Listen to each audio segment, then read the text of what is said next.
En s'élançant de la porte du magasin sur la chaussée, il heurta 3 jeunes gens qui se tenaient bras dessus bras dessous. « Animal ! Imbécile !» Telles furent les gracieuses interpellations qu'ils échangèrent. « Hé, c'est Raphaël ! Ah, bien nous te cherchions !»« Quoi ? C'est vous ?»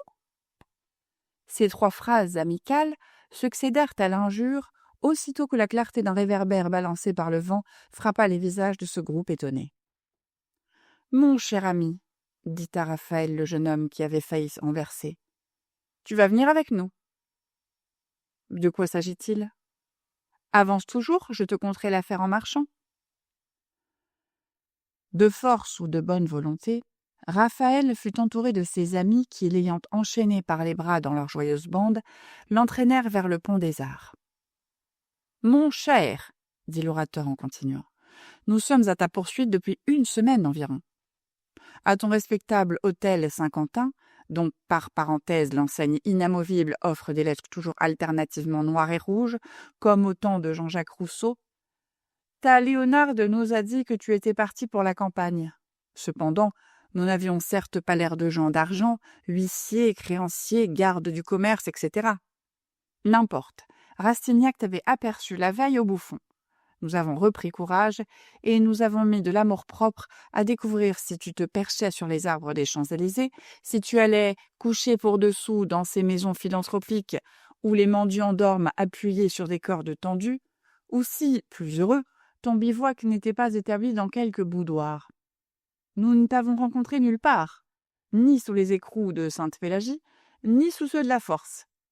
Les ministères, l'opéra, les maisons conventuelles, cafés, bibliothèques, listes de préfets, bureaux de journalistes, restaurants, foyers de théâtre, bref, tout ce qu'il y a dans Paris de bons et de mauvais lieux, ayant été savamment explorés, nous gémissions sur la perte d'un homme doué d'assez de génie pour se faire également chercher à la cour et dans les prisons. Nous parlions de te canoniser comme un héros de juillet, et ma parole d'honneur, nous te regrettions. À ce moment, Raphaël passait avec ses amis sur le pont des Arts, d'où, sans les écouter, il regardait la scène dont les eaux mugissantes répétaient les lumières de Paris. Au-dessus de ce fleuve, dans lequel il voulait se précipiter naguère, les prédictions du vieillard étaient accomplies. L'heure de sa mort se trouvait déjà fatalement retardée. « Et nous te regrettions vraiment ?» dit son ami poursuivant toujours sa thèse. « Il s'agit d'une combinaison dans laquelle nous te comprenions en ta qualité d'homme supérieur, c'est-à-dire d'homme qui sait se mettre au-dessus de tout. L'escamotage de ta muscade constitutionnelle sous le gobelet royal se fait aujourd'hui, mon cher, plus gravement que jamais. L'infâme monarchie renversée par l'héroïsme populaire était une femme de mauvaise vie avec laquelle on pouvait rire et banqueter, mais la patrie est une épouse acariâtre et vertueuse. Il nous faut l'accepter. Bon gré mal gré, ses caresses compassées. Or, le pouvoir s'est transporté, comme tu le sais, des Tuileries chez les journalistes, de même que le budget a changé de quartier en passant du faubourg Saint-Germain à la chaussée d'Antin. Mais voici ce que tu ne sais peut-être pas.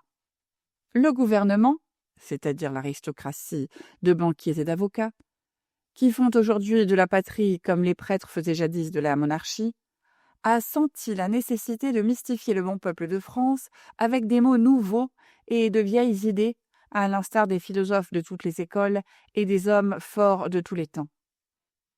Il s'agit donc de nous inculquer une opinion royalement nationale en nous prouvant qu'il est bien plus heureux de payer 1200 33 centimes à la patrie représentée par messieurs tel et tel que 1100 9 centimes à un roi qui disait « moi » au lieu de dire « nous ».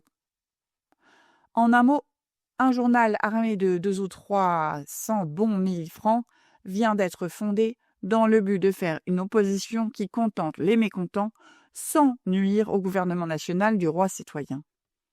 Or, comme nous nous moquons de la liberté autant que du despotisme, de la religion aussi bien que de l'incrédulité, que pour nous la patrie est une capitale où les idées s'échangent et se vendent à temps la ligne, où tous les jours amènent de succulents dîners, de nombreux spectacles, où fourmillent de licencieuses prostituées, où les soupers ne finissent que le lendemain, où les amours vont à l'heure comme des citadines, que Paris sera toujours la plus adorable de toutes les patries, la patrie de la joie, de la liberté, de l'esprit, des jolies femmes, des mauvais sujets, du bon vin, et où le bâton du pouvoir ne se fera jamais trop sentir puisque l'on est près de ceux qui le tiennent.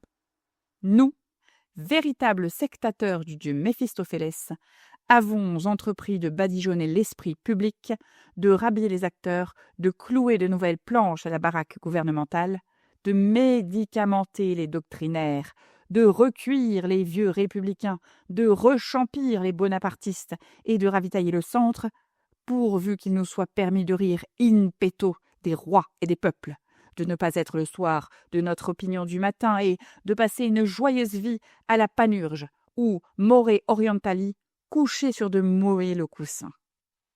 Nous te destinions les rênes de cet empire macaronique et burlesque. Ainsi, nous t'emmenons de ce pas au dîner donné par le fondateur du dit journal, un banquier retiré, qui, ne sachant que faire de son or, veut le changer en esprit. Tu y seras accueilli comme un frère. Nous t'y saluerons, roi de ces esprits frondeurs que rien n'épouvante, dont la perspicacité découvre les intentions de l'Autriche, de l'Angleterre ou de la Russie, avant que la Russie, l'Angleterre ou l'Autriche n'aient des intentions. Oui, nous t'instituerons le souverain de ces puissances intelligentes qui fournissent au monde les Mirabeau, les Talleyrand, les Pitt, les Metternich, enfin tous ces harpies crispins qui jouent entre eux les destinées d'un empire, comme les hommes vulgaires jouent leur Kirchen-Wasser au domino. Nous t'avons donné pour le plus intrépide compagnon qui jamais ait étreint corps à corps la débauche, ces monstres admirables avec lesquels veulent lutter tous les esprits forts. Nous avons même affirmé qu'il ne t'a pas encore vaincu. J'espère que tu ne feras pas mentir nos éloges. Taillefer, notre amphitryon, nous a promis de surpasser les étroites Saturnales de nos petits Lucullus modernes. Il est assez riche pour mettre de la grandeur dans les petitesses, de l'élégance et de la grâce dans le vice. « Entends-tu, Raphaël ?» lui demanda l'orateur en s'interrompant.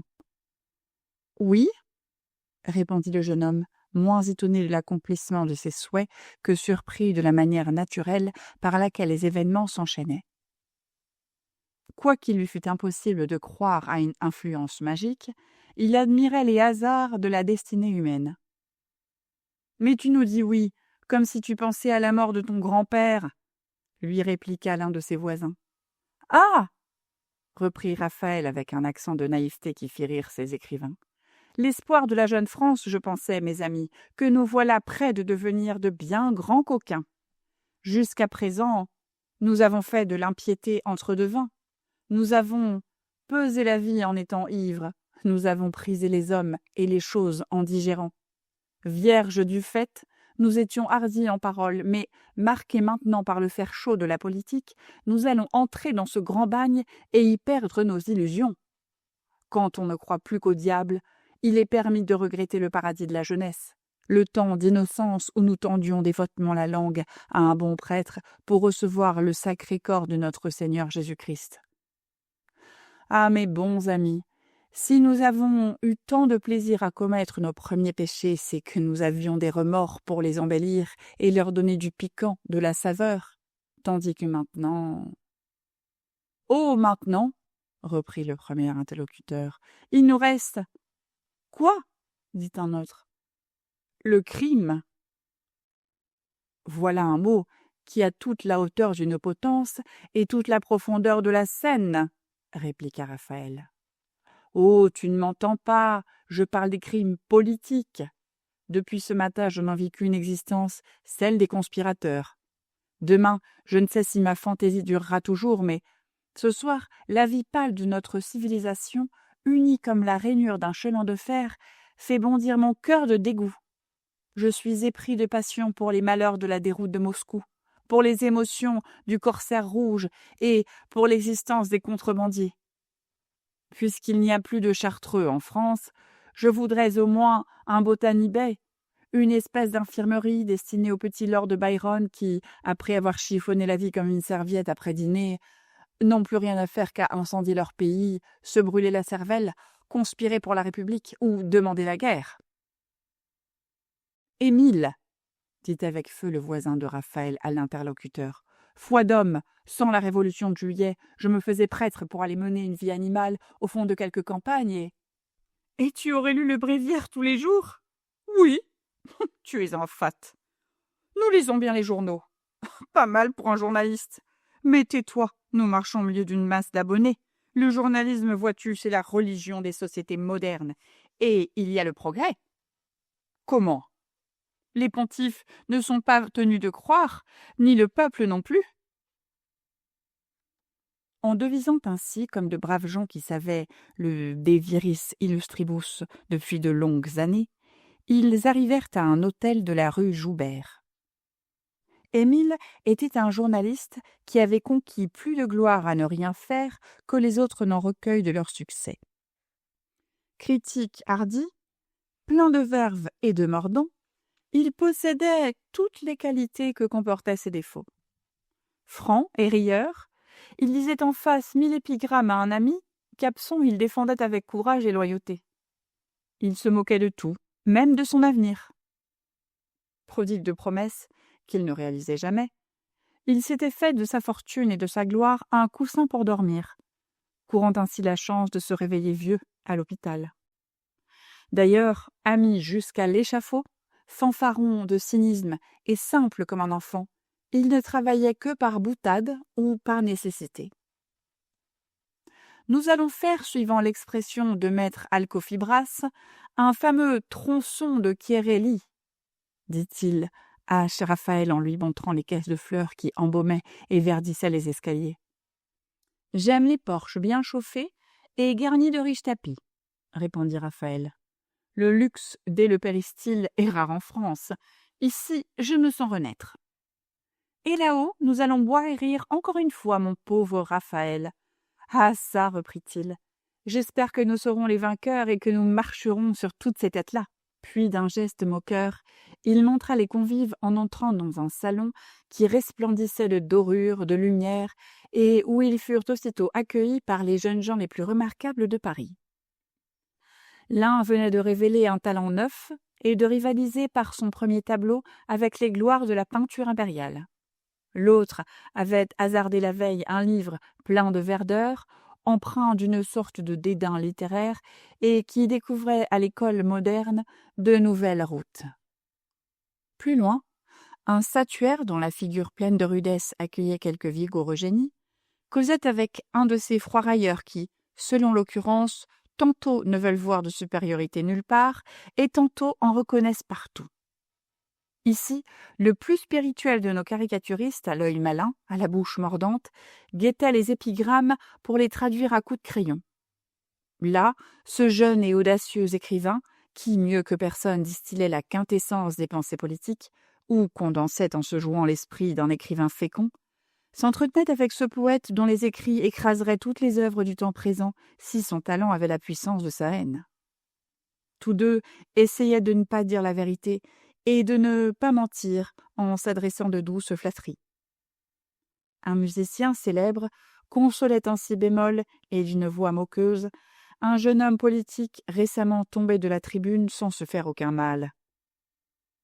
De jeunes auteurs sans style étaient auprès de jeunes auteurs sans idées, des prosateurs pleins de poésie près de poètes prosaïques.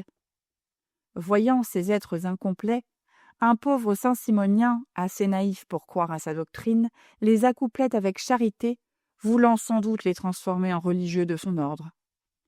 Enfin, il s'y trouvait 2 ou 3 de ces savants destinés à mettre de l'azote dans la conversation, et plusieurs vaudevillistes, prêts à y jeter des lueurs éphémères qui, semblables aux étincelles du diamant, ne donnent ni chaleur ni lumière. Quelques hommes à paradoxe, riant sous cape des gens qui épousent leurs admirations ou mépris pour les hommes et les choses, faisaient déjà de cette politique à double tranchant avec laquelle ils conspirent contre tous les systèmes, sans prendre parti pour aucun. Le jugeur, qui ne s'étonne de rien, qui se mouche au milieu d'une cavatine au bouffon, y crie brava avant tout le monde et contredit ceux qui préviennent son avis, était là, cherchant à s'attribuer les mots des gens d'esprit. Parmi ses convives, 5 avaient de l'avenir. Une dizaine devait obtenir quelque gloire viagère.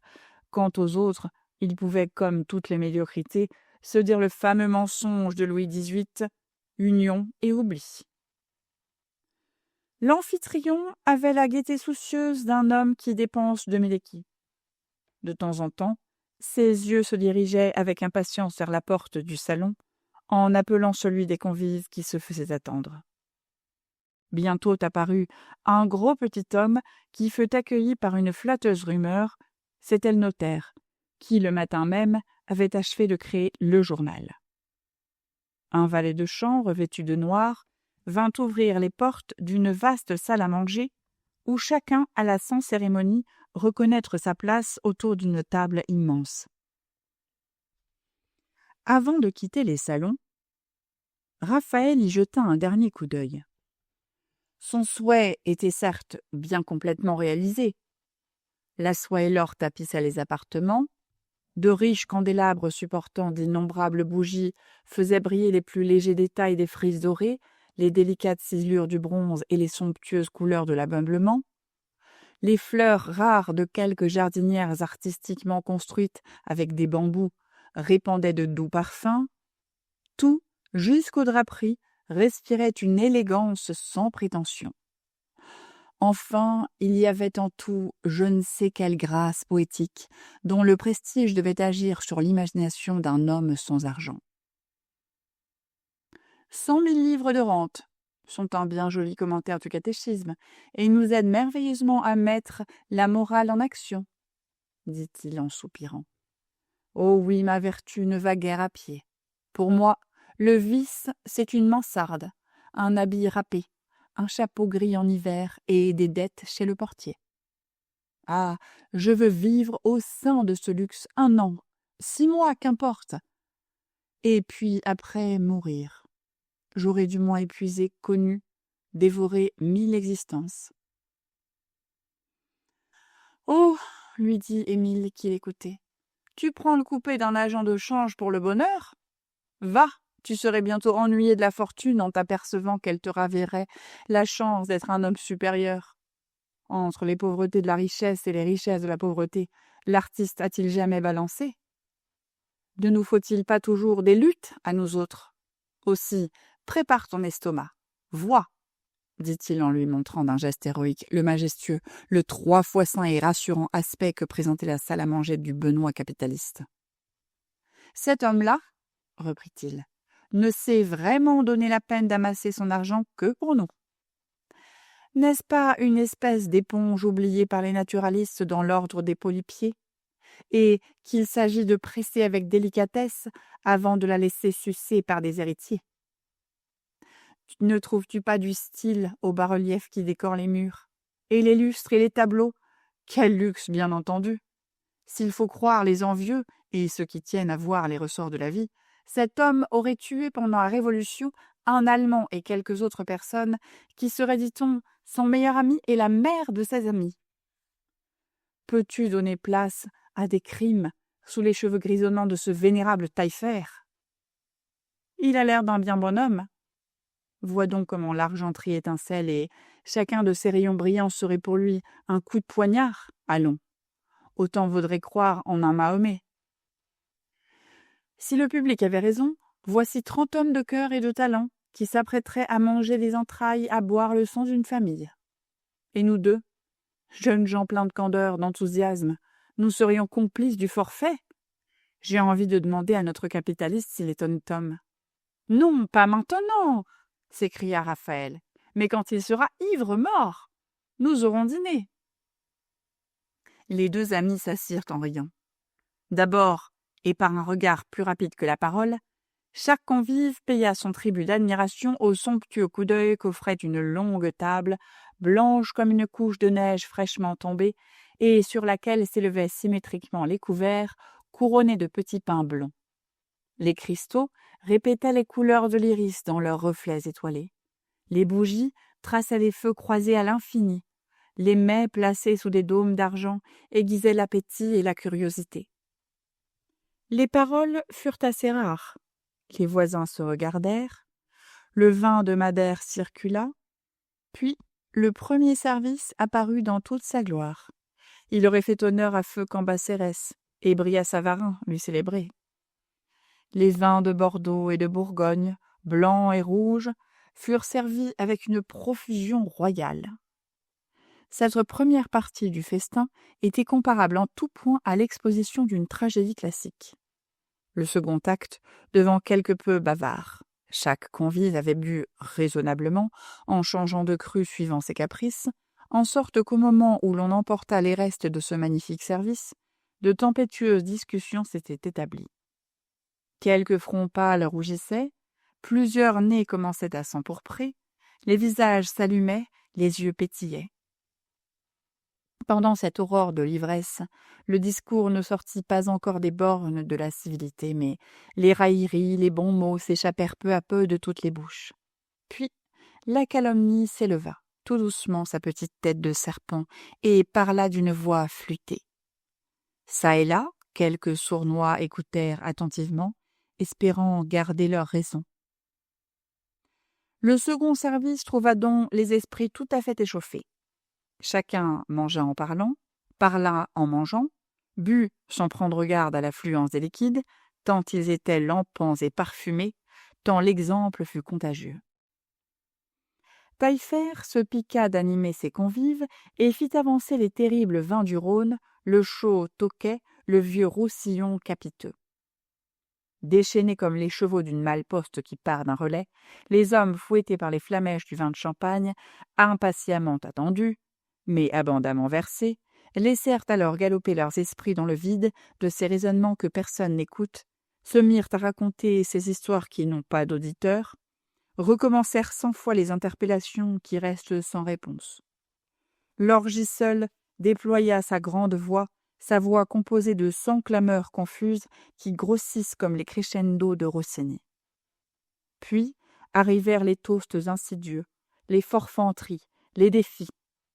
Tous renonçaient à se glorifier de leur capacité intellectuelle pour revendiquer celle des tonneaux, des foudres, des cuves. Il semblait que chacun eût 2 voix. Il vint un moment où les maîtres parlèrent tous à la fois et les valets sourirent. Mais cette mêlée de paroles, où les paradoxes douteusement lumineux, les vérités grotesquement habillées se heurtent à travers les cris, les jugements interlocutoires, les arrêts souverains et les niaiseries, comme au milieu d'un combat se croisent les boulets, les balles et la mitraille, eût sans doute intéressé quelques philosophes par la singularité des pensées, ou surpris un politique par la bizarrerie des systèmes. C'était tout à la fois un livre et un tableau. Les philosophies, les religions, les morales, si différentes d'une latitude à l'autre, les gouvernements, enfin tous les grands actes de l'intelligence humaine, tombèrent sous une faux aussi longue que celle du temps, et peut-être eussiez-vous pu difficilement décider si elle était maniée par la sagesse ivre ou par l'ivresse devenue sage et clairvoyante. Emportés par une espèce de tempête, ces esprits semblaient comme la mer irritée entre les falaises, vouloir ébranler toutes les lois entre lesquelles flottent les civilisations, satisfaisant ainsi sans le savoir à la volonté de Dieu, qui laisse dans la nature le bien et le mal, en gardant pour lui seul le secret de leur lutte perpétuelle. Furieuse et burlesque, la discussion fut en quelque sorte un sabbat des intelligences.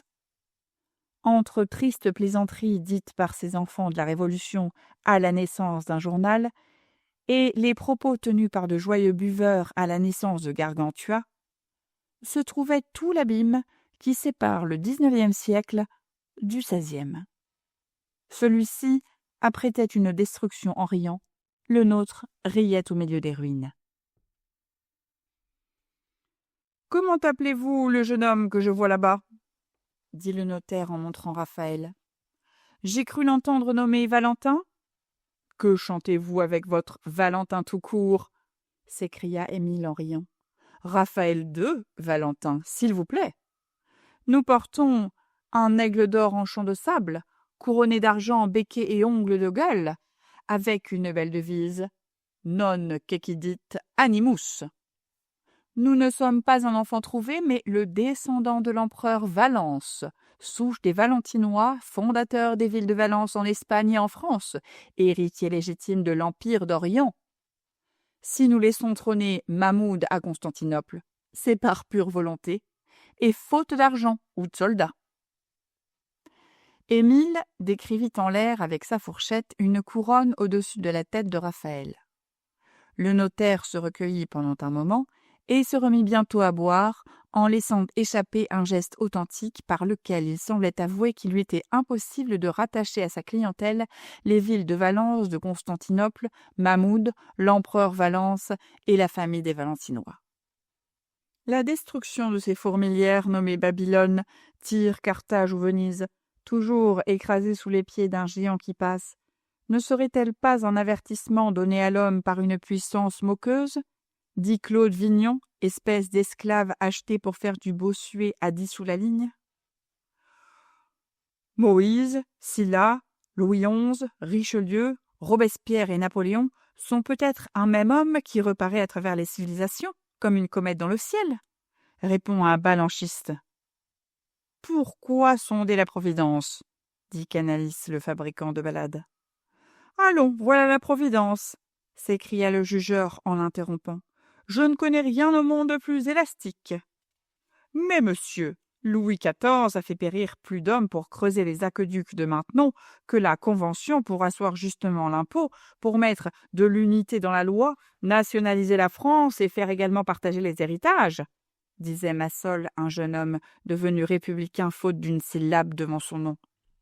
Monsieur, lui répondit Moreau de l'Oise, bon propriétaire, vous qui prenez le sang pour du vin, cette fois-ci laisserez-vous à chacun sa tête sur ses épaules? À quoi bon, monsieur? Les principes de l'ordre social ne valent-ils pas quelques sacrifices? Bixiou, chose le républicain prétend que la tête de ce propriétaire serait un sacrifice, dit un jeune homme à son voisin. Les hommes et les événements ne sont rien, disait le républicain en continuant sa théorie à travers les hoquets. Il n'y a en politique et en philosophie que des principes et des idées.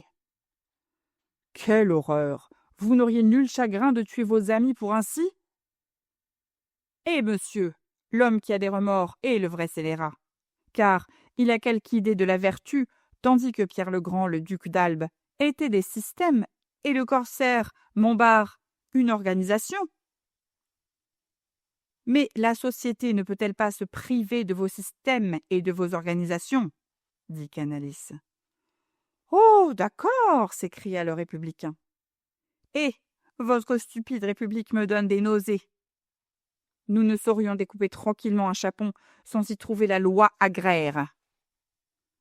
Tes principes sont excellents, mon petit Brutus farci de truffes, mais tu ressembles à mon valet de chambre. Le drôle est si cruellement possédé par la manie de la propreté que si je lui laissais brosser mes habits à la fantaisie, j'irais tout nu. Vous êtes des brutes. Vous voulez nettoyer une nation avec des cure-dents, répliqua l'homme à la République. Selon vous, la justice serait plus dangereuse que les voleurs. Hé hé, fit l'avoué Desroches. Sont-ils ennuyeux avec leur politique, dit Cardot le notaire. Fermez la porte. Il n'y a pas de science ou de vertu qui vaille une goutte de sang. Si nous voulions faire la liquidation de la vérité, nous la trouverions peut-être en faillite. Ah! Il en aurait sans doute moins coûté de nous amuser dans le mal que de nous disputer dans le bien. Ainsi donnerais-je tous les discours prononcés à la tribune depuis 40 ans pour une truite, pour un conte de Perrault ou une croquade de Charlet. Vous avez bien raison. Passez-moi les asperges, car après tout, la liberté enfante l'anarchie conduit au despotisme, et le despotisme ramène la liberté. Des millions d'êtres ont péri sans avoir pu faire triompher aucun de ces systèmes. N'est-ce pas le cercle vicieux dans lequel tournera toujours le monde amoral? Quand l'homme croit avoir perfectionné, il n'a fait que déplacer les choses. Oh oh! S'écria Curcy le vaudevilliste. Alors, messieurs, je porte un toast à Charles X, père de la liberté. Pourquoi pas? Dit Émile. Quand le despotisme est dans les lois, la liberté se trouve dans les mœurs, et vice-versa. Buvons donc à l'imbécilité du pouvoir qui nous donne tant de pouvoir sur les imbéciles, dit le banquier. Eh mon cher, au moins Napoléon nous a-t-il laissé de la gloire? criait un officier de marine qui n'était jamais sorti de Brest. Ah, la gloire, triste denrée, elle se paie cher et ne se garde pas. Ne serait-elle point l'égoïsme des grands hommes, comme le bonheur est celui des sots? Monsieur, vous êtes bien heureux.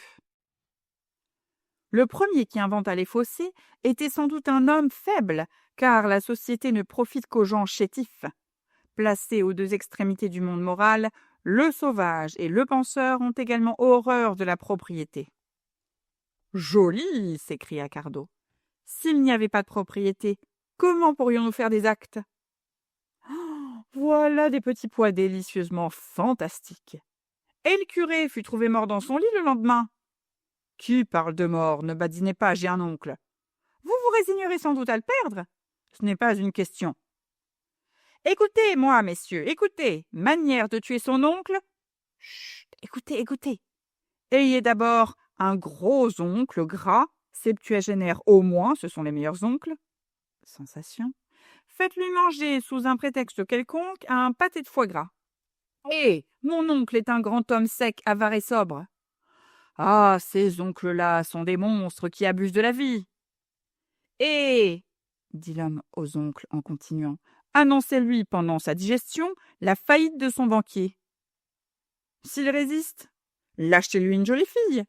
S'il est, dit-il en faisant un geste négatif, alors ce n'est pas un oncle. L'oncle est essentiellement égrillard. La voix de la Malibran a perdu 2 notes. Oh non, monsieur. Si, monsieur. Oh, oh, oui et non. N'est-ce pas l'histoire de toutes les dissertations religieuses, politiques et littéraires? L'homme est un bouffon qui danse sur des précipices. À vous entendre, je suis un sot. Au contraire, c'est parce que vous ne m'entendez pas. Ah, l'instruction. Belle niaiserie. Monsieur Hein Fetterschmasch porte le nombre des volumes imprimés à plus d'1 milliard. Et la vie d'un homme ne permet pas d'en lire 150 000. Alors expliquez-moi ce que signifie ce mot « instruction ». Pour les uns, elle consiste à savoir les noms du cheval d'Alexandre, du dogue Berrisillo, du seigneur des accords, et d'ignorer celui de l'homme auquel nous devons le flottage des bois et de la porcelaine. Pour les autres, être instruit, c'est savoir brûler un testament et vivre en honnêtes gens, aimer, considérer, au lieu de voler une montre en récidive avec les 5 circonstances aggravantes et d'aller mourir en place de grève, haï et déshonoré. Nathan restera-t-il? Ah, ses collaborateurs, monsieur, ont bien de l'esprit. Et Canalis? C'est un grand homme, n'en parlons plus. Mais vous êtes ivre! La conséquence immédiate d'une constitution est l'aplatissement des intelligences. Art, science, monuments, tout est dévoré par un effroyable sentiment d'égoïsme, notre lèpre actuelle. Vos 300 bourgeois, assis sur des banquettes, ne penseront qu'à planter des peupliers. Le despotisme fait-il légalement de grandes choses, la liberté ne donne même pas la peine d'en faire légalement de très petites. Votre enseignement mutuel fabrique des pièces de 100 sous en chair humaine, dit un absolutiste en interrompant. Les individualités disparaissent chez un peuple nivelé par l'instruction. Cependant, le but de la société n'est-il pas de procurer à chacun le bien-être? Demanda le Saint-Simonien. Si vous aviez 50 000 livres de rente, vous ne penseriez guère au peuple. Êtes-vous épris de belle passion pour l'humanité? Allez à Madagascar, vous y trouverez un joli petit peuple tout neuf, à saint-simoniser, à classer, à mettre en bocal. Mais ici, chacun entre tout naturellement dans son alvéole, comme une cheville dans son trou. Les portiers sont portiers, et les niais sont des bêtes sans avoir besoin d'être promus par un collège de pairs. Ah ah! Vous êtes un carliste. Et pourquoi pas? J'aime le despotisme. Il annonce un certain mépris pour la race humaine. Je ne vais pas les voir, ils sont si amusants. Trôner dans une chambre à 30 millions de lieues du soleil, n'est-ce donc rien? Mais résumons cette large vue de la civilisation, disait le savant qui, pour l'instruction du sculpteur attentif, avait entrepris une discussion sur le commencement des sociétés et sur les peuples autochtones. À l'origine des nations, la force fut en quelque sorte matérielle, une grossière, Puis, avec l'accroissement des agrégations, les gouvernements ont procédé par des décompositions plus ou moins habiles du pouvoir primitif. Ainsi, dans la haute Antiquité, la force était dans la théocratie. Le prêtre tenait le glaive et l'encensoir. Plus tard, il y a eu 2 sacerdoces, le pontife et le roi. Aujourd'hui, notre société, dernier terme de la civilisation, a distribué la puissance suivant le nombre des combinaisons, et nous sommes arrivés aux forces nommées industrie, pensée, argent, parole. Le pouvoir n'ayant plus alors d'unité marche sans cesse vers une dissolution sociale qui n'a plus d'autre barrière que l'intérêt. Mais ne nous appuyons ni sur la religion, ni sur la force matérielle, mais sur l'intelligence. Le livre vaut-il le glaive? La discussion vaut-elle l'action? Voilà le problème. L'intelligence a tout tué, s'écria le carliste. Allez, la liberté absolue mène les nations au suicide. Elle s'ennuie dans le triomphe, comme un Anglais millionnaire. Que nous direz-vous de neuf? Aujourd'hui, vous avez ridiculisé tous les pouvoirs, et c'est même chose vulgaire que de nier Dieu. Vous n'avez plus de croyance. Aussi le siècle est-il comme un vieux sultan perdu de débauche. Enfin, votre Lord Byron, en dernier désespoir de poésie, a chanté les passions du crime. Savez-vous, lui répondit Bianchon, complètement ivre, qu'une dose de phosphore de plus ou moins de moins fait l'homme de génie ou le scélérat, l'homme d'esprit ou l'idiot, l'homme vertueux ou le criminel. Peut-on traiter ainsi la vertu? S'écria de Curcy. La vertu, sujet de toutes les pièces de théâtre, dénouement de tous les drames, base de tous les tribunaux. Hé, tais-toi donc, animal, ta vertu c'est l'Achille sans talons, dit Bixiou. À boire! Veux-tu parier que je bois une bouteille de vin de champagne d'un seul trait? Oh, quel trait d'esprit! S'écria Bixiou. Ils sont gris comme des charretiers, dit un jeune homme qui donnait sérieusement à boire à son gilet. Oui, monsieur, le gouvernement actuel est l'art de faire régner l'opinion publique. L'opinion? Mais c'est la plus vicieuse de toutes les prostitutions. À vous entendre, homme de morale et de politique, il faudrait sans cesse préférer vos lois à la nature, l'opinion à la conscience. Allez, tout est vrai, tout est faux. Si la société nous a donné le duvet des oreillers, elle a certes compensé le bienfait par la goutte, comme elle a mis la procédure pour tempérer la justice, et les rhumes à la suite des châles de Cachemire. Monstre! Dit Émile en interrompant le misanthrope. Comment peux-tu me dire de la civilisation en présence de vin, de mets délicieux et à table jusqu'au menton? Mors ce chevreuil aux pieds et aux cornes dorées, mais ne mords pas ta mère. Est-ce ma faute à moi si le catholicisme arrive à mettre 1 million de dieux dans un sac de farine, si la République aboutit toujours à quelque Napoléon, si la royauté se trouve entre l'assassinat d'Henri IV et le jugement de Louis XVI, si le libéralisme devient Lafayette? L'avez-vous embrassé en juillet? Non. Alors taisez-vous, sceptiques. Les sceptiques sont les hommes les plus consciencieux. Ils n'ont pas de conscience. Que dites-vous? Ils ont au moins 2. Escompter le ciel, monsieur, voilà une idée vraiment commerciale. Les religions antiques n'étaient qu'un heureux développement du plaisir physique, mais nous autres, nous avons développé l'âme et l'espérance. Il y a eu progrès. Eh, mes bons amis, que pouvez-vous attendre d'un siècle repu de politique? Dit Nathan. Quel a été le sort du roi de Bohême et de ses 7 châteaux, la plus ravissante conception? Ah, ça! Cria le jugeur d'un bout de la table à l'autre. C'est des phrases tirées au hasard, dans un chapeau, véritable ouvrage écrit pour Charenton. Vous êtes un sot, vous êtes un drôle. Ho ho, ha ha. Ils se battront. Non. À demain, monsieur. À l'instant, répondit Nathan. Allons, allons, vous êtes de braves. Vous en êtes un autre, dit le provocateur. Ils ne peuvent pas seulement se mettre debout. Ah, si je me tiens pas droit, peut-être, reprit le belliqueux Nathan, en se dressant comme un cerf-volant indécis. Il jeta sur la table un regard hébété. Puis, comme exténué par cet effort, il retomba sur sa chaise, pencha la tête et resta muet. « Ne serait-ce pas plaisant, dit le jugeur à son voisin, de me battre pour un ouvrage que je n'ai jamais vu ni lu? Émile, prends garde à ton habit, ton voisin pâlit, dit Bixiou. Kant, monsieur, encore un ballon lancé pour amuser les niais. Le matérialisme et le spiritualisme sont de jolies raquettes, avec lesquelles des charlatans en robe font aller le même volant.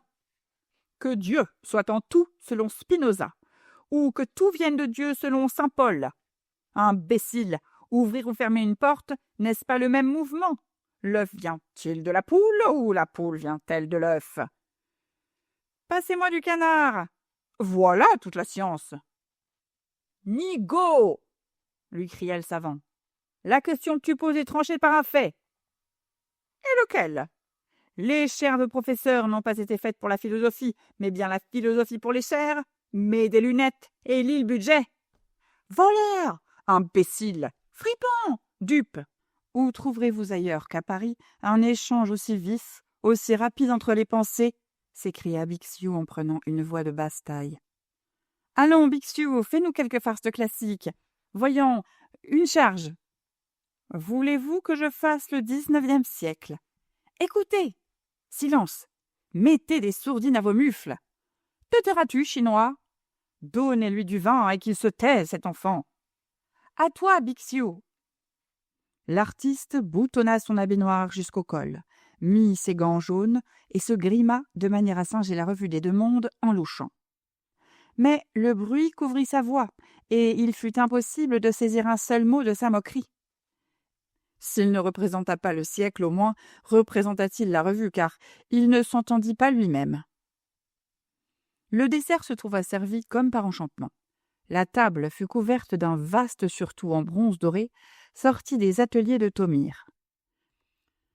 De hautes figures, douées par un célèbre artiste, des formes convenues en Europe pour la beauté idéale, soutenaient et portaient des buissons de fraises, des ananas, des dattes fraîches, des raisins jaunes, de blonds de pêche, des oranges arrivées de Sétubal par un paquebot, des grenades, des fruits de la Chine, enfin toutes les surprises du luxe, les miracles du petit four, les délicatesses les plus friandes, les friandises les plus séductrices. Les couleurs de ces tableaux gastronomiques étaient rehaussées par l'éclat de la porcelaine, par des lignes étincelantes d'or, par les coupures des vases. Gracieuse comme les liquides franges de l'océan, verte et légère, la mousse couronnait les paysages du Poussin, copiés à Sèvres. Le territoire d'un prince allemand n'aurait pas payé cette richesse insolente. L'argent, la nacre, l'or, les cristaux furent de nouveau prodigués sous de nouvelles formes. Mais les yeux engourdis et la verbe fièvre de l'ivresse permirent à peine aux convives d'avoir une intuition vague de cette féerie digne d'un conte oriental. Les vins de dessert apportèrent leurs parfums et leurs flammes, filtres puissants, vapeurs enchanteresses qui engendrent une espèce de mirage intellectuel et dont les liens puissants enchaînent les pieds, alourdissent les mains. Les pyramides de fruits furent pillées, les voix grossirent, le tumulte grandit.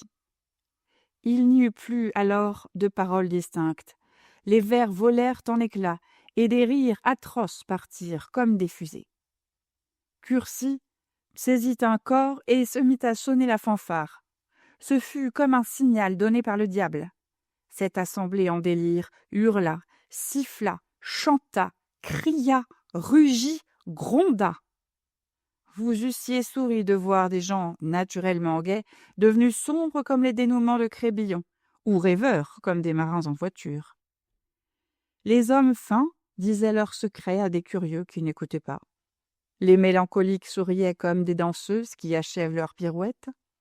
Claude Vignon se dandinait à la manière des ours en cage. Des amis intimes se battaient.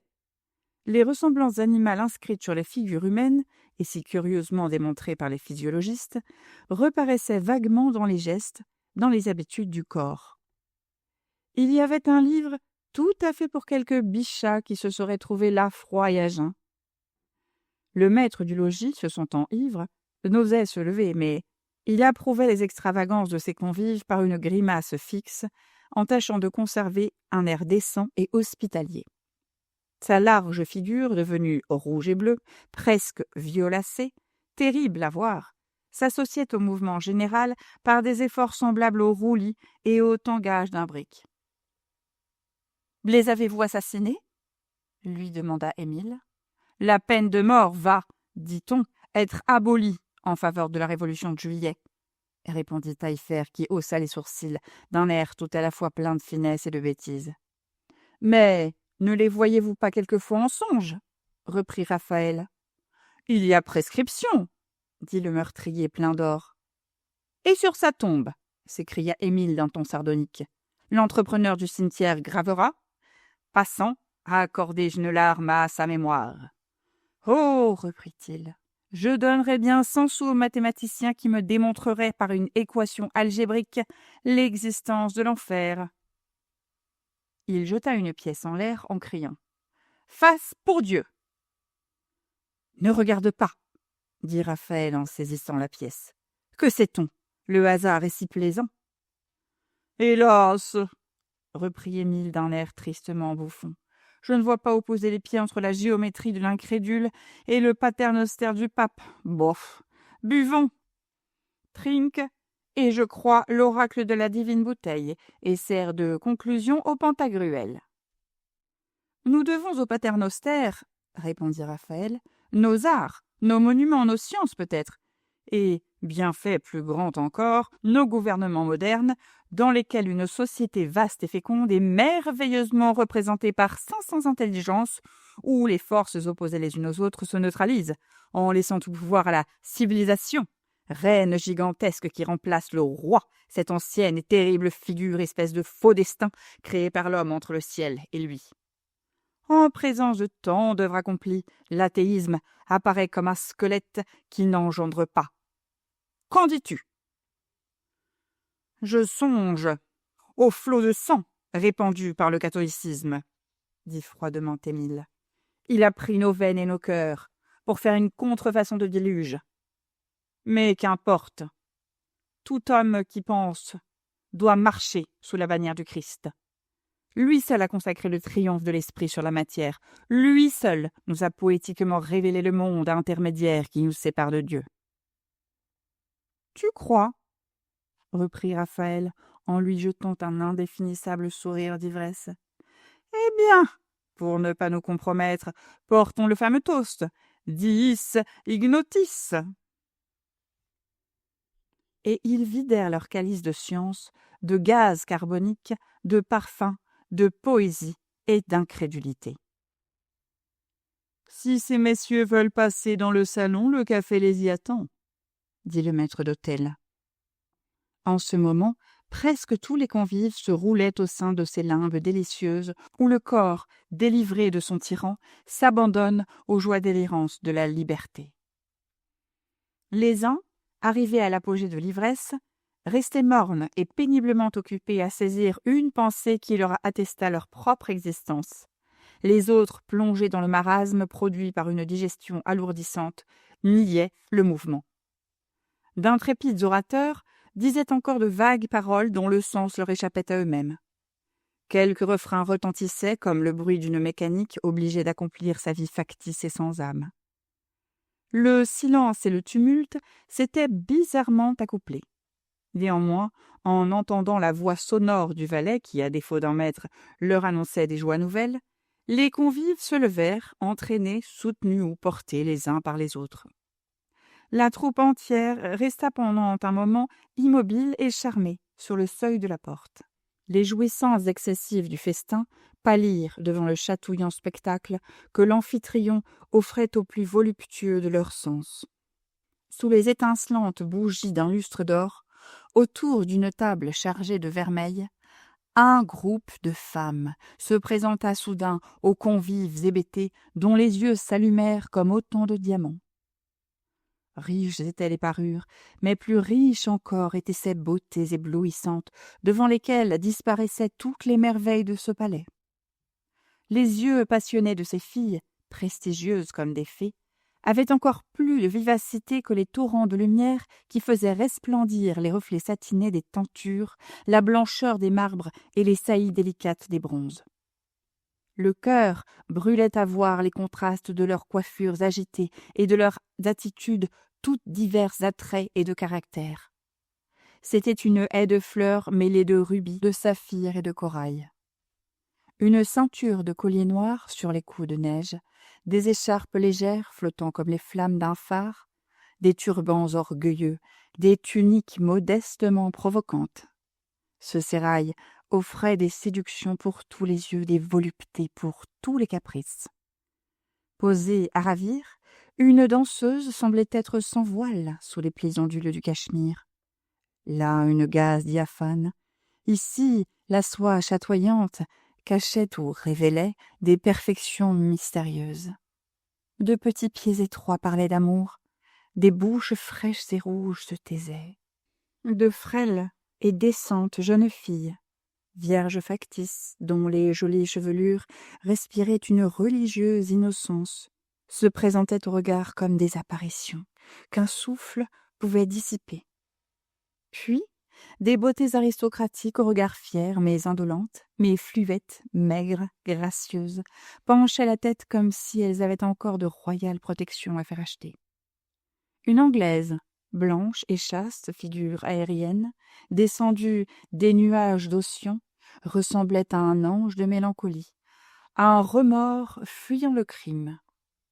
La Parisienne, dont toute la beauté gît dans une grâce indescriptible, vaine de sa toilette et de son esprit, armée de sa toute puissante faiblesse, souple et dure, sirène sans cœur et sans passion, mais qui sait artificiellement créer les trésors de la passion et contrefaire les accents du cœur, ne manquait pas à cette périlleuse assemblée où brillaient encore des Italiennes tranquilles en apparence et consciencieuses dans leur félicité, de riches Normandes aux formes magnifiques, des femmes méridionales aux cheveux noirs, aux yeux bien fendus. Vous eussiez dit des beautés de Versailles convoquées par le bel, ayant dès le matin dressé tous leurs pièges, arrivant comme une troupe d'esclaves orientales réveillées par la voix du marchand pour partir à l'aurore. Elles restaient interdites, honteuses, et s'empressaient autour de la table comme des abeilles qui bourdonnent dans l'intérieur d'une ruche. Cet embarras craintif, reproches et coquetterie tout ensemble, était ou quelque séduction calculée, ou de la pudeur involontaire. Peut-être un sentiment que la femme ne dépouille jamais complètement leur ordonnait-il de s'envelopper dans le manteau de la vertu pour donner plus de charme et de piquant aux prodigalités du vice. Aussi, la conspiration ourdie par le vieux Taillefer sembla-t-elle devoir échouer. Ces hommes sans frein furent subjugués tout d'abord par la puissance majestueuse dont est investie la femme. Un murmure d'admiration résonna comme la plus douce des musiques. L'amour n'avait pas voyagé de compagnie avec l'ivresse. Au lieu d'un ouragan de passion, les convives, surpris dans un moment de faiblesse, s'abandonnèrent aux délices d'une voluptueuse extase. À la voix de la poésie qui les domine toujours, les artistes étudièrent avec bonheur les nuances délicates qui distinguaient ces beautés choisies. Réveillés par une pensée due peut-être à quelque émanation d'acide carbonique dégagé du vin de Champagne, un philosophe frissonna en songeant au malheur qui amenait là ces femmes, dignes peut-être jadis des plus grands hommages. Chacune d'elles avait sans doute un drame sanglant à raconter. Presque toutes apportaient d'infernales tortures et traînaient après elles des hommes sans foi, des joies rançonnées par la misère. Les convives s'approchèrent d'elles avec politesse et des conversations aussi diverses que les caractères s'établirent. Des groupes se formèrent. Vous eussiez dit d'un salon de bonne compagnie où les jeunes filles et les femmes vont offrant aux convives, après le dîner, les secours que le café, les liqueurs et le sucre prêtent aux gourmands embarrassés dans les travaux d'une digestion récalcitrante. Mais bientôt, quelques rires éclatèrent. Le murmure augmenta, les voix s'élevèrent. L'orgie, domptée pendant un moment, menaça par intervalles de se réveiller. Ces alternatives de silence et de bruit eurent une vague ressemblance avec une symphonie de Beethoven. Assis sur un moelleux divan, les deux amis virent d'abord arriver près d'eux une grande fille, superbe en son maintien, de physionomie assez irrégulière mais perçante, mais impétueuse et qui saisissait l'âme par de vigoureux contrastes. Sa chevelure, noire, lascivement bouclée, semblait déjà avoir subi les combats de l'amour et retombait en flocons légers sur ses larges épaules qui offraient des perspectives attrayantes à voir. De longs rouleaux bruns enveloppaient à demi un cou majestueux sur lequel la lumière glissait par intervalles en révélant la finesse des plus jolis contours.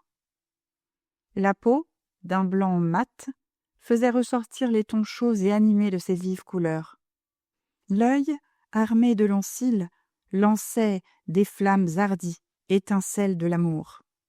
La bouche, rouge, humide, entr'ouverte, appelait le baiser. Cette fille avait une taille forte mais amoureusement élastique. Son sein, ses bras étaient largement développés, comme ceux des belles figures du Karache. Néanmoins, elle paraissait leste, souple, et sa vigueur supposait l'agilité d'une panthère, comme la mâle élégance de ses formes en promettait les voluptés dévorantes. Quoique cette fille dût savoir rire et folâtrer, ses yeux et son sourire effrayaient la pensée. Semblable à ces prophétesses agitées par un démon, elle étonnait plutôt qu'elle ne plaisait. Toutes les expressions passaient par masses et comme des éclairs sur sa figure mobile. Peut-être eût-elle ravi des gens blasés, mais un jeune homme l'eût redoutée. C'était une statue colossale, tombée du haut de quelque temple grec, sublime à distance mais grossière à voir de près.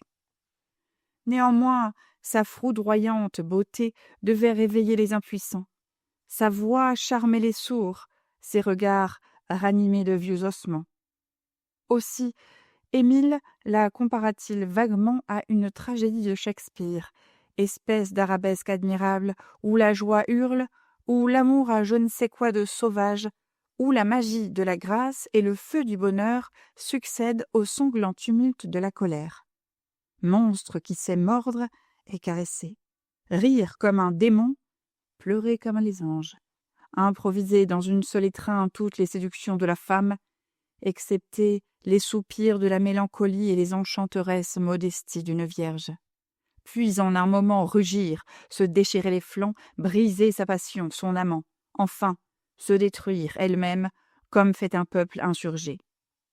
Vêtue d'une robe en velours rouge, elle frôlait d'un pied, insouciant, quelques fleurs déjà tombées de la tête de ses compagnes, et d'une main dédaigneuse tendait aux deux amis un plateau d'argent. Fière de sa beauté, fière de ses vices peut-être, elle montrait un bras blanc qui se détachait vivement sur le velours. Elle était là, comme la reine du plaisir, comme une image de la joie humaine, de cette joie qui dissipe les trésors amassés par 3 générations, qui rit sur des cadavres, se moque des aïeux, dissout des perles et des trônes, transforme les jeunes en vieillards, et souvent les vieillards en jeunes gens. De cette joie permise seulement aux géants fatigués du pouvoir, éprouvés par la pensée ou pour lesquels la guerre est devenue comme un jouet. « Comment te nommes-tu » lui dit Raphaël. « Aquilina. »« Oh, oh, tu viens de Venise sauvée » s'écria Émile. « Oui, » répondit-elle, « de même que les papes se donnent de nouveaux noms en montant au-dessus des hommes. J'en ai pris un autre en m'élevant au-dessus de toutes les femmes. »« As-tu donc, comme ta patronne, un noble et terrible conspirateur qui t'aime et sache mourir pour toi ?» dit vivement Émile, réveillé par cette apparence de poésie. « Je l'ai eu, » répondit-elle, « mais la guillotine a été ma rivale. Aussi mettais-je toujours quelques chiffons rouges dans ma parure pour que ma joie n'aille jamais trop loin. » Oh, si vous lui laissez raconter l'histoire des 4 jeunes gens de La Rochelle, elle n'en finira pas. Tais-toi donc, Aquilina. Les femmes n'ont-elles pas toutes un amant à pleurer? Mais toutes n'ont pas comme toi le bonheur de l'avoir perdu sur un échafaud. Ah, j'aimerais bien savoir le mien couché dans une fosse à Clamart que dans le lit d'une rivale. » Ces phrases furent prononcées d'une voix douce et mélodieuse par la plus innocente, la plus jolie et la plus gentille petite créature qui, sous la baguette d'une fée, fût jamais sortie d'un œuf enchanté. Elle était arrivée à pas muets et montrait une figure délicate, une taille grêle, des yeux bleus ravissants de modestie, des tempes fraîches et pures. Une naïade ingénue qui s'échappe de sa source n'est pas plus timide, plus blanche ni plus naïve que cette jeune fille qui paraissait avoir 16 ans, ignorer le mal, ignorer l'amour, ne pas connaître les orages de la vie et venir d'une église où elle aurait prié les anges d'obtenir avant le temps son rappel dans les cieux. À Paris seulement se rencontrent ces créatures, au visage candide, qui cachent la dépravation la plus profonde, les vices les plus raffinés, sous un front aussi doux, aussi tendre que la fleur d'une marguerite. Trompés d'abord par les célestes promesses écrites dans les suaves attraits de cette jeune fille, Émile et Raphaël acceptèrent le café qu'elle leur versa dans des tasses, présentées par Aquilina, et se mirent à la questionner. Elle acheva de transfigurer aux yeux de deux poètes, par une sinistre allégorie, je ne sais quelle face de la vie humaine, en opposant à l'expression rude et passionnée de son imposante campagne, le portrait de cette corruption froide, voluptueusement cruelle, assez étourdie pour commettre un crime, assez forte pour en rire. Espèce de démon sans cœur qui punit les âmes riches et tendres de ressentir les émotions dont il est privé, qui trouve toujours une grimace d'amour à vendre, des larmes pour le convoi de sa victime et de la joie, le soir, pour en lire le testament. Un poète eût admiré la belle Aquilina, le monde entier devait fuir la touchante Euphrasie. L'une était l'âme du vice, l'autre le vice sans âme. « Je voudrais bien savoir, dit Émile à cette jolie créature, si parfois tu songes à l'avenir. » « L'avenir » répondit-elle en riant. « Qu'appelez-vous l'avenir? Pourquoi penserais-je à ce qui n'existe pas encore? Je ne regarde jamais ni en arrière ni en avant de moi. N'est-ce pas déjà trop que de m'occuper d'une journée à la fois? D'ailleurs, l'avenir, nous le connaissons, c'est l'hôpital. » « Comment peut-il voir d'ici l'hôpital et ne pas éviter d'y aller ?» s'écria Raphaël. « Qu'a donc l'hôpital de si effrayant ?» demanda la terrible Aquilina. « Quand nous ne sommes ni mère ni épouse, quand la vieillesse nous met des bas noirs aux jambes et des rides au front, flétrit tout ce qu'il y a de femme en nous et sèche la joie dans les regards de nos amis, de quoi pourrions-nous avoir besoin? Vous ne voyez plus alors en nous de notre parure que sa fange primitive qui marche sur deux pattes, froide, sèche, décomposée, et va produisant un bruissement de feuilles mortes. Les plus jolis chiffons nous deviennent des haillons. L'ambre, qui réjouissait le boudoir, prend une odeur de mort et sent le squelette. Puis, s'il se trouve un cœur dans cette boue, vous y insultez tous, vous qui ne nous permettez même pas un souvenir. Ainsi que nous soyons à cette époque de la vie dans un riche hôtel à soigner des chiens ou dans un hôpital à trier des guenilles, notre existence n'est-elle pas exactement la même? Cacher nos cheveux blancs sous un mouchoir à carreaux rouges et bleus ou sous des dentelles, balayer les rues avec du bouleau ou les marches des Tuileries avec du satin, être assise à des foyers dorés ou nous chauffer à descendre dans un pot de terre rouge, assister au spectacle de la grève ou aller à l'opéra, y a-t-il donc là tant de différence? Aquilina mia, jamais tu n'as eu autant de raisons au milieu de tes désespoirs, reprit Euphrasée.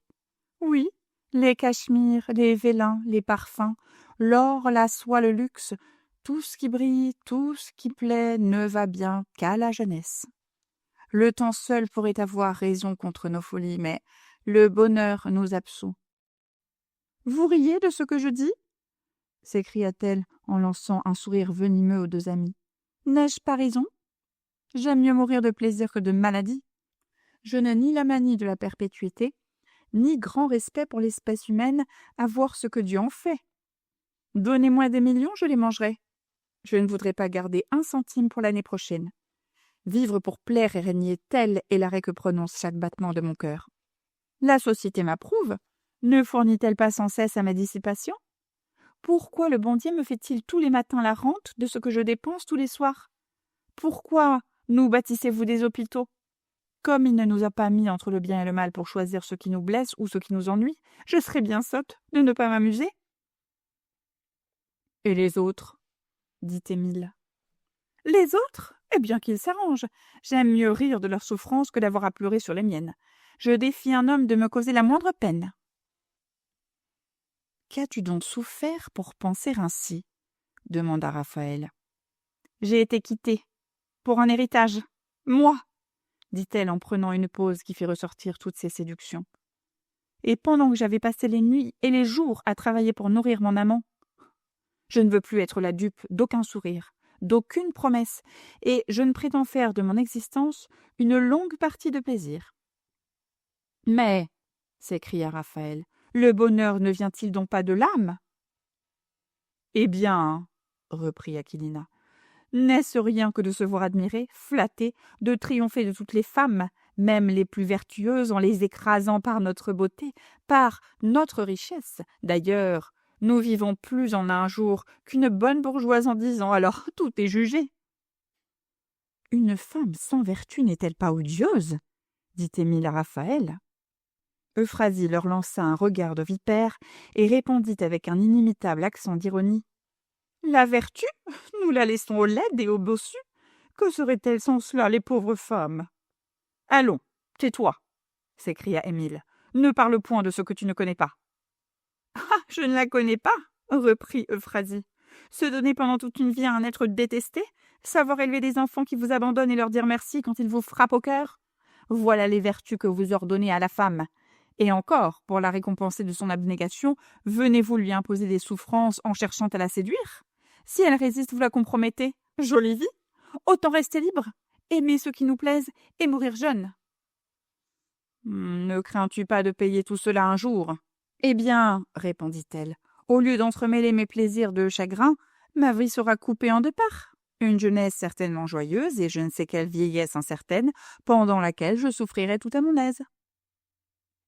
Elle n'a pas aimé, dit Aquilina d'un son de voix sourd. Elle n'a jamais fait 100 lieues pour aller dévorer avec 1000 délices un regard et un refus.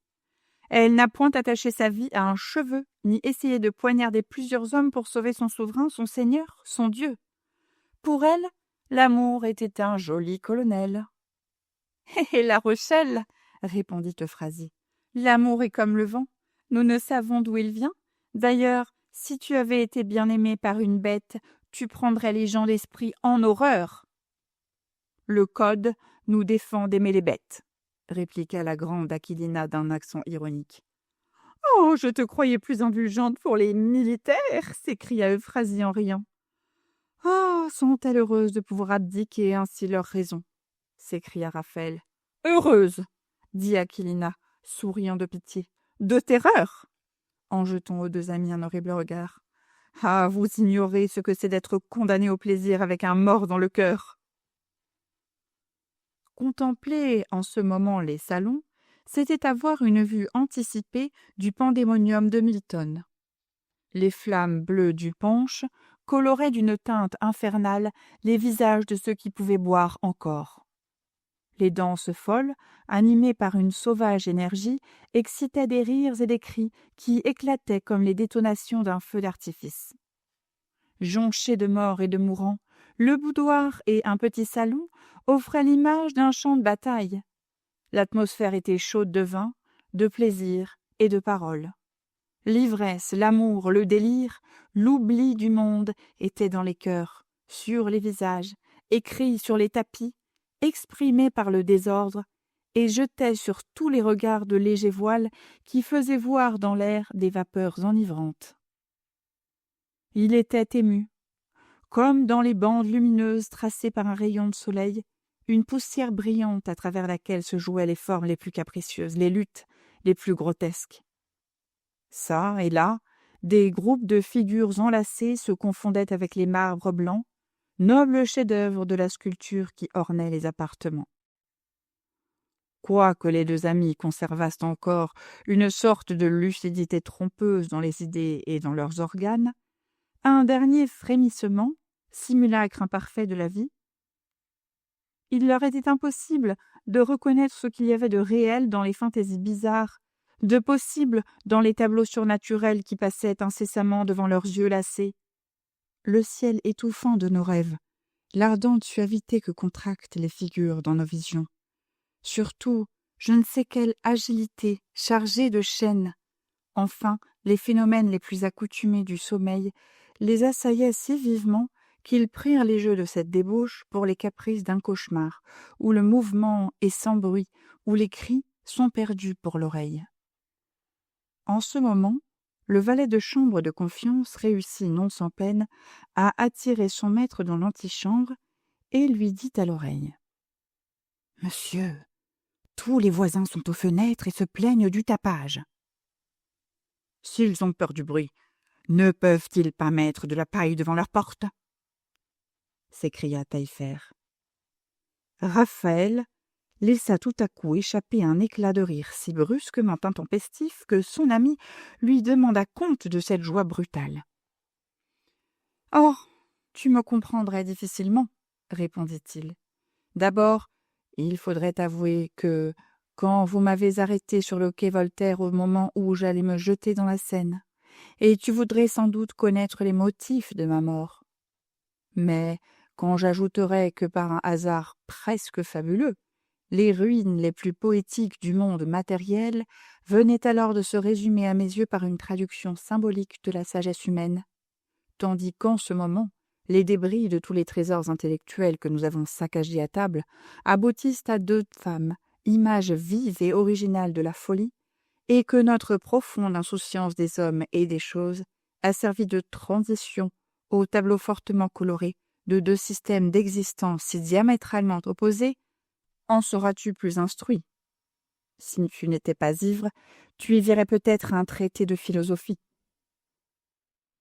Si tu n'avais pas les deux pieds sur cette ravissante Aquilina dont les ronflements ont je ne sais quelle analogie avec le rugissement d'un orage près d'éclater, reprit Émile, qui lui-même s'amusait à rouler et à dérouler les cheveux de Phrasy, sans trop avoir la conscience de cette innocente occupation, tu rougirais de ton ivresse et de ton bavardage. Tes deux systèmes peuvent entrer dans une seule phrase et se réduire à une seule pensée.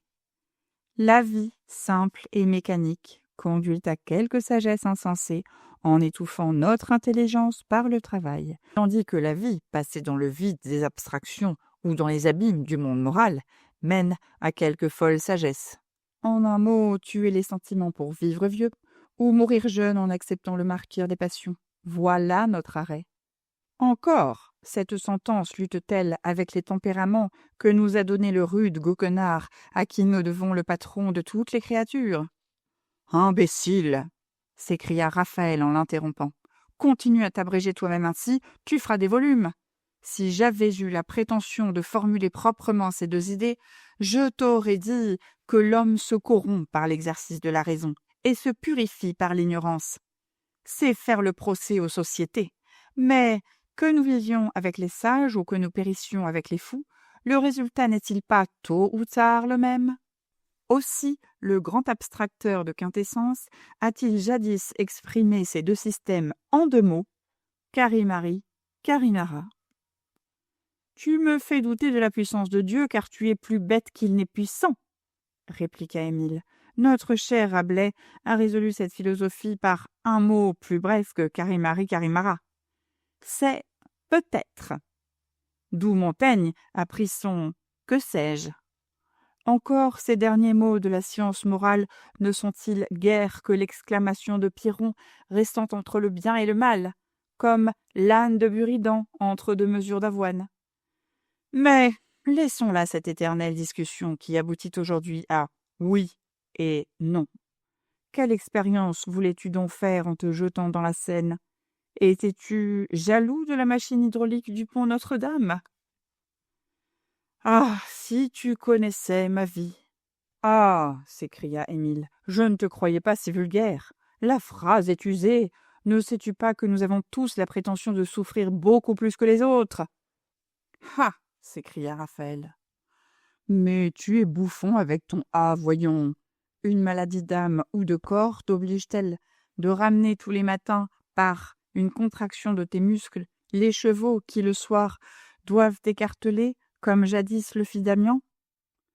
As-tu mangé ton chien tout cru, sans sel, dans ta mansarde? Tes enfants t'ont-ils jamais dit j'ai faim? As-tu vendu les cheveux de ta maîtresse pour aller au jeu? Es-tu jamais allé payer à un faux domicile une fausse lettre de change, tirée sur un faux oncle, avec la crainte d'arriver trop tard? Voyons, j'écoute. Si tu te jetais à l'eau pour une femme, pour un protête, ou par ennui, je te renie. Confesse-toi, ne mens pas.